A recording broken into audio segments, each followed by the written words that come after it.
Gözəlliyiyle bütün dünyanı özünə heyran edən Alanya şəhərinin girişindəyik dəyərli dostlar. Burada sağda Toros dağları, solda Aralıq dənizi ilə bu şəhər əhatələnib. Az sonra şəhərə daxil olur, ən gözəl istirahət mərkəzləri ilə sizi tanış eləyəcəyəm.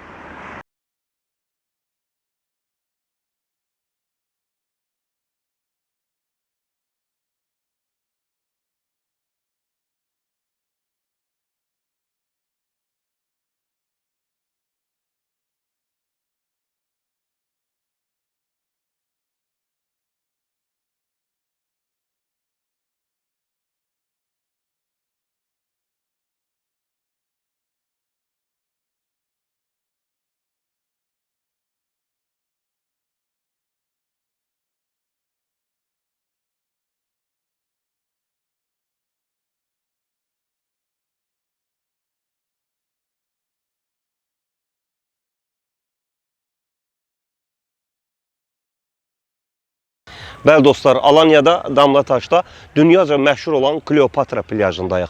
Dünyanın hər yerindən buranı ziyarətə gələnlər var. Bu gördüyünüz də bildiyiniz bizim Aralıq dənizidir. Türklər Akdəniz deyir. Suyu çox duzludur, amma temperatur demək olar ki, fəsildə rahat çimmək üçün uyğundur. Eyni zamanda bu yuxarıda gördüyümüz də Alanya'nın simvolu hesab olunur. Alanya Kalesi deyirlər, Qızıl Qulə. Az sonra onunla bağlı da sizə dəqiq məlumatlar verəcəm. Yuxarıda da gördüyünüz kanatlar var.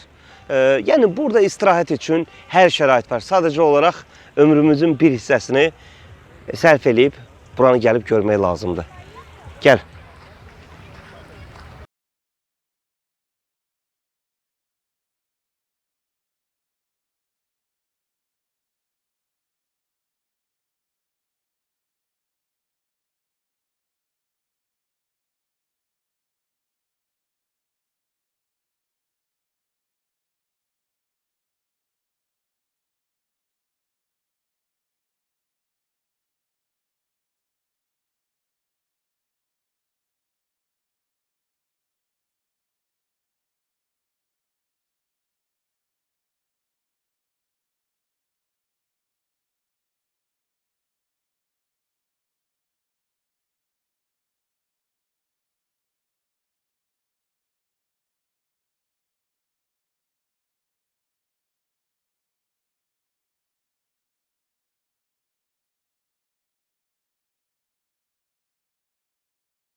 Alanya'nın simvolu olan Alanya qalasının ən yüksək zirvəsindəyik dəyərli dostlar.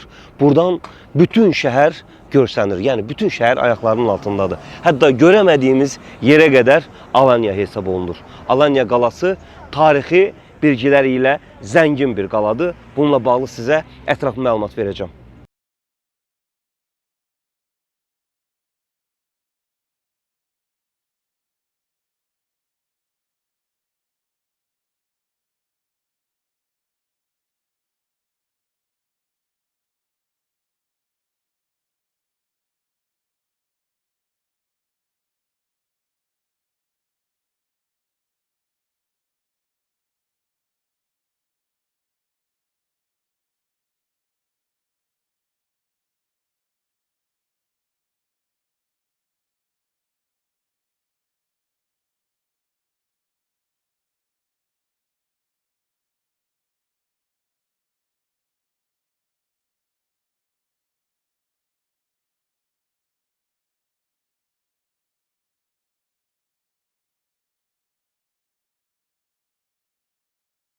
Bəli dostlar, gəldik Alanya'nın sahil xəttində Qızıl Qala deyilən qalanın ətəyinə. Qızıl Qalanın çox zəngin tarixi var.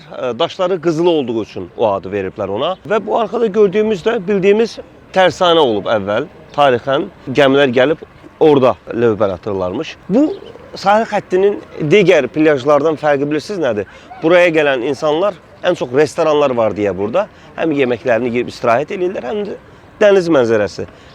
onları cəlb edir bura. Hətta bir şey də diqqətimi çəkdi. Yeni evlənən cütlüklər nikah qıyandan sonra burada gəlib fotolar çəkdirirlər, video çəkirlər. Yəni buranın simvolik bir mənası var. Özünə məxsus bir ab-havası var. Alanya'da qalın.